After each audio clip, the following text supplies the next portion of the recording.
ఐజ పట్టణంలో ఉన్నటువంటి బింగిదొడ్డి చెరువు కానీ, ఈరోజు పాత బస్టాండ్ కొత్త బస్టాండ్ మధ్యలో ఉన్న పెద్ద చెరువు బ్రిడ్జ్ కానీ, లేదంటే మేడికొంద రోడ్డు కానీ, బింగిదొడ్డి రోడ్డు కానీ, ఇట్లా అనేక సమస్యలు చెప్పారు. మీరు ఒక్కసారి ఆలోచన చేయండి. ఈ సమస్యలన్నిటికీ దినాలల్లా గంటలల్లా పరిష్కారం చేయగలిగే ఆతృత కానీ ఆలోచన కానీ ఉన్నవాడు సంపత్ కుమార్ అన్నది మాత్రం మీరు గ్రహించాల్సిన అవసరం ఉంది. ఈరోజు చెప్తున్నటువంటి సమస్యలన్నీ మీరు ఏదైతే చెప్తున్నారో అవన్నీ ఎన్నికల కంటే ముందు ఈరోజు జాయిన్ అయిన వాళ్ళని ఎవరిని కూడా ఇడిచిపెట్టకుండా ఇంతకు 10 రెట్ల మందిని ఇంటికి పోయి అడుక్కున్న బతిపిలాడిన రాండి అయ్యా మా అబ్బ కాదు, అందరం కలిసి పని చేసుకుందాం. 10 ఏళ్ళు అయింది వాళ్ళలాగా దానికో దీనికో పోయేటోని కాదు, నిజాయితీగా పనిచేస్తాను. కానీ దురదృష్టమో నా దరిద్రమో పొరపాటో గ్రహపాటో రాలే. వాళ్ళు గెలిచినోడు ఏడున్నాడో తెలియదు, గెలిపించినోడు ఏం చేస్తున్నాడో తెలియదు. అటువంటి పరిస్థితులలో మీరు చెప్పే సమస్యలన్నీ అట్లే ఉన్నాయి. ఎన్నో సమస్యలు ఇంకా అవన్నీ చెప్పకూడదు. ఆ సమస్యలను పరిష్కరించుకోవడానికి ఈరోజు ఇప్పుడు కూడా ఆఫీసర్కి చేసి నేను మీ రోడ్డుది గంటలు నేను ఆడ నిలబడిన మా అధికారం మా పార్టీ అధికారంలో ఉంది. నాకు మంత్రి ఉన్నాడు, పెద్ద మనిషి మల్కాడు ఉన్నాడు, పైన ముఖ్యమంత్రి నుంచి మొదలు పెడితే ఏ ఆఫీసర్ కూడా సంపత్ కుమార్ ఫోన్ చేస్తే కాదు అనడు ఇప్పుడు కూడా. కానీ నాకు మానసికంగా అడగడానికి ధైర్యం చాలలేదు. ఏం ముఖం పెట్టి అడుగు చెప్పండి. పూర్వనైనా ఓడిపోయినావు, ఇంత పెద్ద ఓట్లతో 30,000తో ఓడిపోయినావు, నీ మీద మాకు ఫోన్ చేసి పని చెప్తున్నావు అంటలేమనే ఒక మానసికమైనటువంటి ఒక వేదన ఉంది. చెప్పడానికి కానీ అడగడానికి కానీ ముఖం లేదు. ప్రభుత్వం ఉంది, మంత్రి ఉన్నాడు, అన్నాడు, ఇక్కడ మాట్లాడుతున్నతోడు చారకుండా చెప్పి అన్నీ ఉన్నప్పుడు కూడా ఆర్ఎన్బోని మాట్లాడి ఏఈని డిప్యూటీని మాట్లాడి ఆ మేడికొంద రోడ్డు 2 రోజుల్లో చెప్పవచ్చు. ఒకవేళ దానికి సంబంధించి బిల్లు ప్రాబ్లం ఉందంటే మల్లు రవి తమ్ముడే మల్లు భట్టి విక్రమార్క ఆర్థిక మంత్రితో మాట్లాడి ఓవర్ ఫోన్ ఈయనే ఉండి ఫోన్ చేసి ఇద్దరం ఫోన్ చేసి చెప్పినామంటే పటక్కన క్లియర్ అవుతుంది బిల్లు కూడా. పెద్దవాగు బ్రిడ్జికి కావాలంటే ఇప్పుడే ఈయనే కూర్చొని నిజంగా దబాయించి ఒక ఆఫీసర్ చెప్పి తర్వాత చూద్దాం బిల్లు ఫస్ట్ అయితే మొత్తం అది క్లియర్ చేయాలంటే యువతలో ఒక 10 ట్రిప్పులు అవతలో ఒక 10 ట్రిప్పులు మొర్ర వేసి దాని మీద డస్ట్ కొట్టి రోలర్ తిప్పితే బుర్రన్న బండ్లు ఎక్కుతాయి. బింగితోటి చెరువు చెప్తున్నారు, అది మినీ ట్యాంక్ బండు. నేను ఎమ్మెల్యే ఉన్నప్పుడు రాసిన మినీ ట్యాంక్ బండ్లు ఒక్కొక్క నియోజకవర్గంలో చేసేది మొత్తంలో ఏమన్నా చెరువు ఉంది, ఒక గడ్డిపేటలాగా ట్యాంక్ బండ్ లాగా ఏదైనా చేయొచ్చు అంటే నియోజకవర్గం లేయడం లేదు.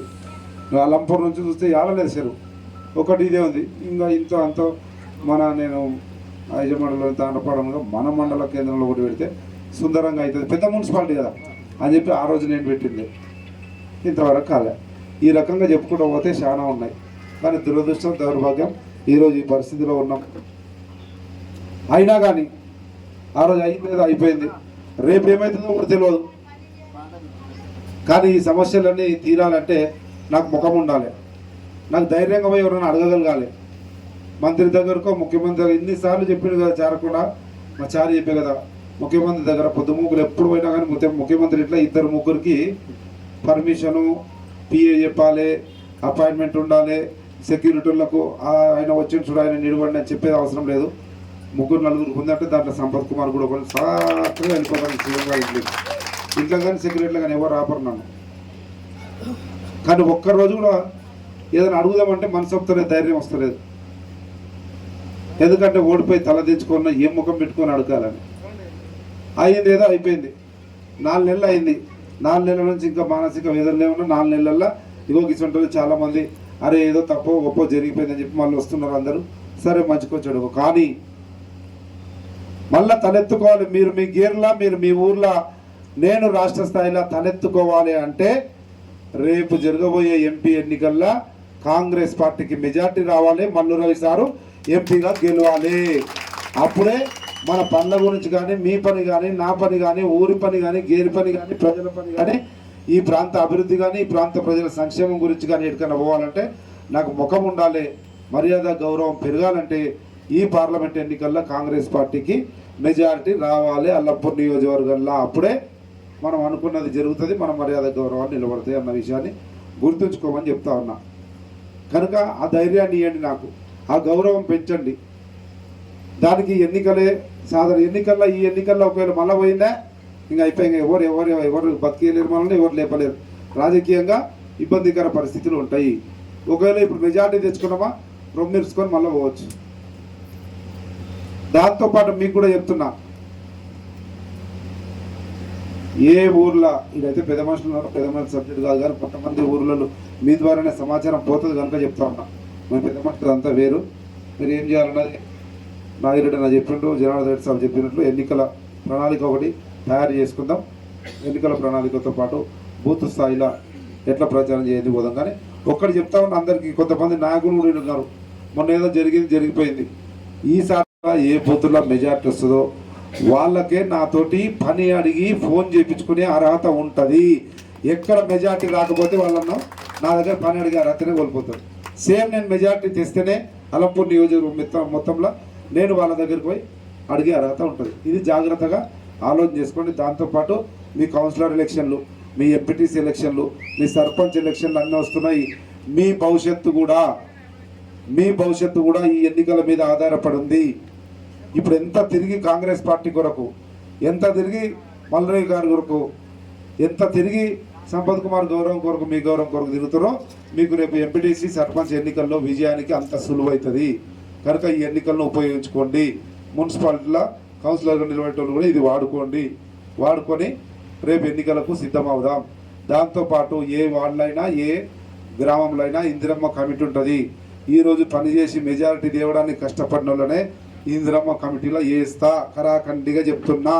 ఇందిరమ్మ కమిటీలో వాళ్ళనే వేస్తాం. వాళ్ళ చేతితోటే రేషన్ కార్డులు వస్తాయి, పెన్షన్లు వస్తాయి, ఇందిరమ్మ ఇండ్లు వస్తాయి, ప్రతి ఒక్కరికి 5-5 లక్షలు వస్తాయి, ఆడపిల్లలకు 2500 వస్తాయి. ఇవేమున్నా కానీ ఇందిరమ్మ కమిటీ సభ్యులతోటే వాళ్ళ చేతులతోటే ఆ పుణ్యకార్యాన్ని చేపిస్తాము.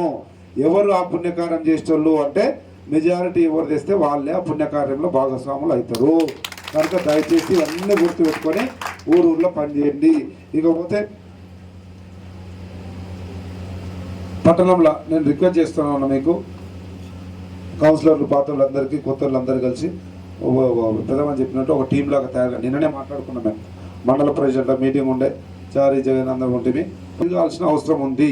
మెటీరియల్ వచ్చింది నీకు, ఈ రోజు నుంచి స్టార్ట్ అయ్యంటే మీకు కొత్తగా వచ్చిన వాళ్ళు కూడా చెప్తా ఉన్నా, అన్ని గేర్లల్లా మెటీరియల్ రెడీగా ఉంది. పాంప్లెంటు, స్టిక్కరు, కాగితము, మల్లురం ఏంది, ఆయన చరిత్ర ఏంది, కాంగ్రెస్ పార్టీ ఏంది, 6 గ్యారంటీలు ఏంది, ఢిల్లీ నుంచి రాహుల్ గాంధీ 5 గ్యారంటీలు ఏమి ఇస్తున్నాడు, మొత్తం 15 గ్యారంటీలతోటి నా తల్లుల జీవితాలు ఎట్లా మారుతాయి అనేది మొత్తం కూడా రెడీ ఉంది.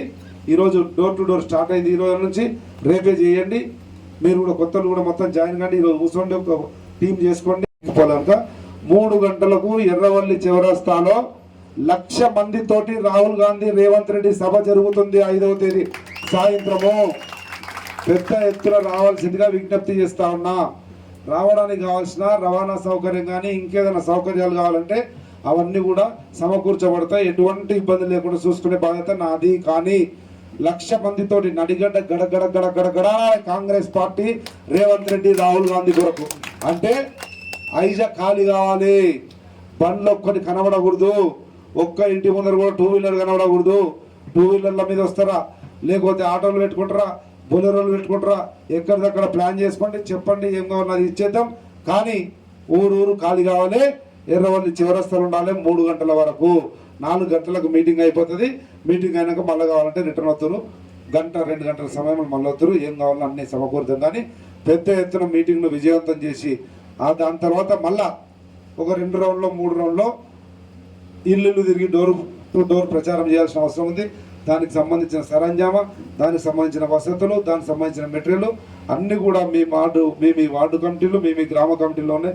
అన్ని వార్డులకు పోయినాయి, అన్ని వార్డులలో ఉన్నాయి, అన్ని గ్రామాల్లో కూడా ఉన్నాయి. కనుక ఈరోజు ఎట్లా డోర్ టు డోర్ జరిగిందో రేపటి నుంచి రేపు ఒకరోజు చేయండి. ఎల్లుండి రాహుల్ గాంధీ ప్రోగ్రామ్, దాని తర్వాత 6వ తేదీ కొద్దిగా ప్రోగ్రామ్ అయిపోయింటుంది కనుక రిలాక్స్ అయినా మళ్ళీ 7 నుంచి కంటిన్యూగా డోర్ టు డోర్ చేసి ఏదైతే మైక్రో మేనేజ్మెంటు ఇంటింటికి గడప పోయే కార్యక్రమం చేయాలన్నా అది చేసి విజయానికి మీరే బాటలు వేయాలని చెప్పి 2 చేతులు ఎత్తి మొక్కి దండం పెట్టి చెప్తా ఉన్నా.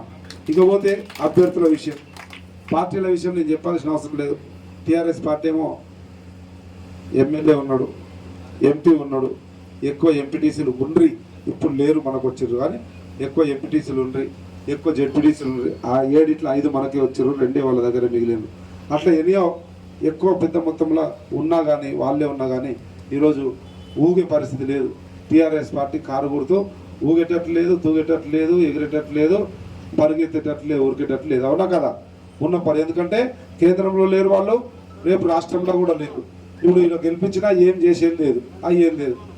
కానీ అలంపూర్ వాసి ఆయన ప్రవీణ్ కుమార్ అనేట ఆయన పిల్లల పేరు మీద చెప్పి రెసిడెన్షియల్ స్కూల్ని చాలా సుప్పనాథిని, నాకు చాలా మంచి అన్నయ్య, చాలా సుప్పనాథ్ అంటాడు. మీరు చెప్పిన కొత్త అంబేద్కర్ గురించి మాట్లాడతాడు, గాంధీ గురించి మాట్లాడతాడు. మొత్తం గాడ్సే పనులు, మంచి మంచి తుట్ట కాల్చి పడేసిండు. పిల్లల పేరు మీద మస్తు దండుకున్నాడు. పిల్లల పేరు మీద నటించి, పిల్లల పేరు చదువు చెప్పి, పెద్ద పెద్ద చదువులకు పోవాల్సిన 10th ఇంటర్మీడియట్ వరకు బంద్ చేపించి, స్వేరు అని దుకాణం పెట్టించి ఆయనకు జిందాబాద్ కొట్టడానికి వాడుకున్నాడే తప్ప వాళ్ళు పై చదువులు చదవడానికి ప్రయత్నం చేయాలి, ఆలోచన చేయాలి. చాలా మందికి ఆ విషయం తెలియదు. ఓకేనా? ఇప్పుడు బాగా చదివించిన వాళ్ళ పేరు మీద రాజకీయం చేసి ఈరోజు వచ్చిండు. ఎవరినైతే దళితులు, ఎవరినైతే ఆయన చెప్పిన సిద్ధాంతం ఇన్ని రోజులు తిట్టిండో ఆయన దగ్గరనే పోయి చేరిండు. అది కూడా ఎత్తిపోయిన పాటలో పోయి చేరిండు. కానీ మన ప్రాంతం వాడనేటువంటి ఆలోచన అక్కడక్కడ ఉండిండవచ్చు. కానీ ఏదో ఆ మతం పేరు మీద బీజేపీ ఉన్నదో, లేకపోతే ఇదో కులమో మతమో క్షణికావేశమో ఇంకేదో చూసి ఒకవేళ పొరపాటున గ్రహపాటున వేరే వాళ్ళకు ఓటేస్తే మన పిల్లల భవిష్యత్తు, మన ఊరి అభివృద్ధి, ఈ ప్రాంత ప్రజల సంక్షేమం సర్వనాశనం అవుతుంది. మన చేతులారా మనమే నాశనం చేసుకున్న వాళ్ళం అవుతాం. కనుక దయచేసి ఆలోచన చేసి, కేంద్రంలో రాహుల్ గాంధీ ప్రధానమంత్రి కాబోతా ఉన్నాడు. అది కావడానికి మల్లురాయ్ గారు అక్కడ పోయి ప్రధానిగా ఆయనకు ఓటేయాలి, కనుక ఇక్కడ గెలిపించి పంపించాలి. ఇక్కడ రేవంత్ రెడ్డి గారు ముఖ్యమంత్రి ఉన్నాడు, మన నీ జిల్లా బిడ్డ కనుక ఆయనకు ఇంకా ధైర్యాన్ని ఇవ్వాలి. అంటే మల్లురాయ్ లాంటి వాళ్ళు గెలిచి రేవంత్ రెడ్డి ప్రతినిధిగా పార్లమెంట్లో పనిచేయాలంటే ఈరోజు ఉన్న 2 అభ్యర్థులలో కూడా అన్ని రకాల అనుభవం ఉన్నాడు. మీకు చాలా తక్కువ తెలుసు, ఎందుకంటే మన ప్రాంతము ఇంతకుముందు మల్లురాయ్ గారు ఎంపీ ఉన్నప్పుడు ఇది లేకుండే కనుక మీకు తెలియదు. కానీ నేను చూస్తూ ఉన్నా, చిన్న రాజకీయాలు ఉన్నప్పటి నుంచి చూస్తూ ఉన్నా. ఒక పనిని పట్టుకుంటే పనిని ఎంత చాకచక్యంతో పని చేయాలనో తెలిసినటువంటి అనుభవజ్ఞుడు. 2 సార్లు పార్లమెంట్ సభ్యుడిగా పనిచేసిండు. ఈరోజు తెలంగాణ రాష్ట్రంలో ఉన్నటువంటి అగ్ర కాంగ్రెస్ నాయకుల్లో మల్లురాయ్ గారు ఒకరు. కనుక అటువంటి నాయకుడు ఉంటే మనకు కూడా చేదోడు వాదోడు ఉంటుంది. ఇక్కడ మనం పడే కష్టానికి ఆయన కూడా తోడవుతాడు. తప్పకుండా ఈ ప్రాంతం అభివృద్ధి చేసుకునే అవకాశం ఉంటుంది. కనుక అందరూ కూడా రేపు 13వ తేదీ వరకు మీ స్థాయిలో, నేను చెప్తున్నాను, చాలామంది పెద్ద మనుషులు మీరే దయచేసి నాగరెడ్డి సాబ్, ప్రకాష్ గౌడ్ సాబ్, రెడ్డి సాబ్, మీరందరూ కూడా పెద్ద మనుషులు కొద్దిగా ఆలోచన పెట్టండి, టైం ఇవ్వండి, ఫోన్ పట్టండి, ఏమేమి చేయాలో చేయండి. చేసి వీలైనంత వరకు ప్రతి బూత్ స్థాయి, ప్రతి గ్రామ స్థాయిలో ఏం చేయగలుగుతాం అనేది ఆలోచన చేసి, మీరు ఏమి ఆలోచన చేసి ఒక కార్యాచరణ నిర్మిస్తే ఆ కార్యాచరణకు అనుకూలంగా పోదాము. కానీ తప్పకుండా మెజారిటీ రావడానికి అందరం కూడా కలిసి ప్రయత్నం చేద్దామని చెప్పి తెలియజేస్తూ సెలవు తీసుకుంటా ఉన్నా. జై హింద్.